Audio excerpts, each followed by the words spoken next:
मुल्क का आइंदा सिपाह सालार कौन होगा? जनरल कमर जावेद बाजवा की रुखसती के बाद ये ओहदा किसके पास आएगा? ISPR के मुताबिक GHQ ने नए आर्मी चीफ की तैनाती की समरी वजारत दिफा को इरसाल कर दी है। समरी में 6 सीनियर लेफ्टिनेंट जनरल्स के नाम शामिल हैं। 6 लेफ्टिनेंट जनरल्स कौन से ओहदे पर बराजमान हैं? तफसील जानते हैं।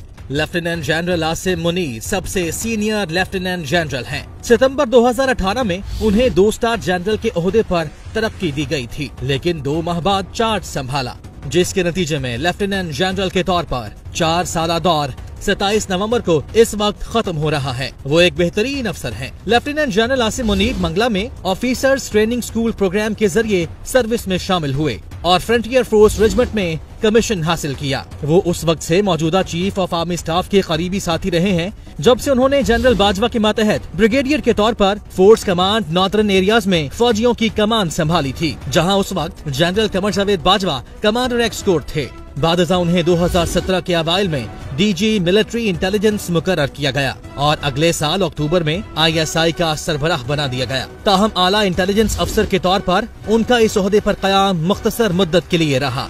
8 माह के अंदर उनकी जगह लेफ्टिनेंट जनरल फैज हमीद का तकर्रुर कर दिया गया था। GHQ में क्वार्टर मास्टर जनरल के तौर पर मुंतकली से कबल उन्हें गुजरावाला कोर कमांडर के तौर पर तैनात किया गया था, जहां वो इस ओहदे पर 2 साल तक फाइज रहे थे। साबिक फौजी एहलकार कहते हैं lieutenant general Asim Munir chairman joint chiefs of staff committee के ओहदे के लिए मुंतखब होने के अहल हो सकते हैं, क्योंकि उनके रिटायरमेंट के दिन जनरल आसिम हाजिर सर्विस होंगे। सिपाह सलार के ओहदे के लिए उन्हें 2 दिन की तौसी या जनरल कमर जावेद बाजवा की 2 रोज कबल रिटायरमेंट करना होगी। लेफ्टिनेंट जनरल साहिर शमशाद मिर्जा एक ही बैच से ताल्लुक रखने वाले 4 उम्मीदवारों में सबसे सीनियर हैं। उनका ताल्लुक सिंध रेजिमेंट से है, जो कि मौजूदा chairman joint chiefs of staff committee general Nadeem Raza का पेरेंट यूनिट है। लेफ्टिनेंट जनरल साहिर शमशाद मिर्जा का फौज में बहुत मुतासिर कुन करियर रहा है और गुज़िश्ता 7 बरसों के दौरान उन्होंने अहम लीडरशिप ओहदों पर भी काम किया है। उनको जनरल राहील शरीफ के आखिरी 2 बरसों में डायरेक्टर जनरल मिलिट्री ऑपरेशन की हैसियत से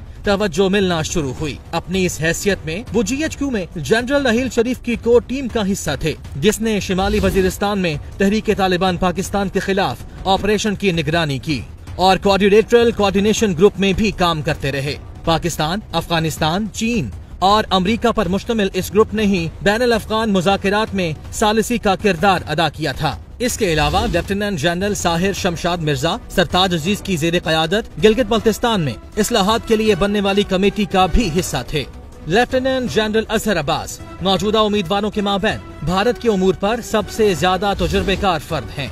इस वक्त वो चीफ ऑफ जनरल स्टाफ हैं, जिसका मतलब ये है कि वो GHQ में ऑपरेशंस और इंटेलिजेंस डायरेक्टोरेट्स की निगरानी करते हुए अमली तौर पर फौज को चलाते हैं। इससे कबल वो 10 कोर की कमान कर चुके हैं। जिस दौरान ये 10 कोर की कमान कर रहे थे, उसी दौरान भारत और पाकिस्तान की अफवाज में 2003 के लाइन ऑफ कंट्रोल पर जंग बंदी मुआहिदे के एहतराम का मुआहिदा हुआ था। उस मुआहिदे पर अमल दरामद को यकीनी बनाना लेफ्टिनेंट जनरल अजहर अब्बास की ही जिम्मेदारी थी। लेफ्टिनेंट जनरल अजहर अब्बास माजी में इन्फेंट्री स्कूल कोयटा के कमांडर रह चुके हैं। वो साबिक आर्मी चीफ जनरल राहील शरीफ के पर्सनल स्टाफ अफसर भी थे, जिसका मतलब ये है कि उन्होंने आला सतह पर होने वाली फैसला साजी को बहुत ही करीब से देखा है। वो मरी में तैनात 12 इन्फेंट्री डिवीजन की भी कमांड कर चुके हैं।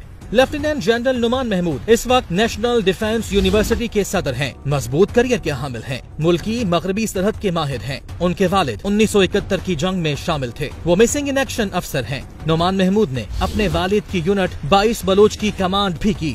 इस वक्त NDU के सदर हैं। पेशावर कोर की कमांड कर चुके हैं। जंग के माहिर ज्यादा वक्त जंगी इलाकों में अगली सरहदों पर गुजारा है। बतौर ब्रिगेडियर 11 कोर में ही चीफ ऑफ स्टाफ रहे। शिमाली वजीरिस्तान में ऑपरेशन के दौरान मेजर जनरल की कमांड संभाली। अफगान सरहद पर बाढ़ लगाने के मंसूबे की निगरानी भी की। लेफ्टिनेंट जनरल फैज हमीद का ताल्लुक बलोच रेजिमेंट से है। जनरल कमर जावेद बाजवा के चीफ ऑफ स्टाफ रह चुके हैं। ISI में सी काउंटर इंटेलिजेंस सेक्शन के डायरेक्टर थे। फिर ISI के सरबराह रहे। उसके बाद उनको कोर कमांडर पेशावर तैनात किया गया, जहां पर अफगान उमूर पर वसी नजर रखी। चंद माह कबल उन्हें बहावल बहावलपुर की कोर कमांडरशिप दे दी गई। जनरल कमर जावेद बाजवा के रिटायरमेंट के वक्त सीनियोरिटी में चौथे नंबर पर होंगे। काफी मेहनती और फौज में राय है काम को तकमील तक पहुँचाकर ही दम लेते हैं। लेफ्टिनेंट जनरल मोहम्मद आमिर का ताल्लुक आर्टिलरी रेजिमेंट से है और इस वक्त वो गुजरांवाला कोर की कमान कर रहे हैं। इससे कबल वो GHQ में एजुटेंट जनरल थे। बतौर मेजर जनरल उन्होंने 2017-18 में 10 इन्फेंट्री डिवीजन की कमान की है, जो कि लाहौर में तैनात है।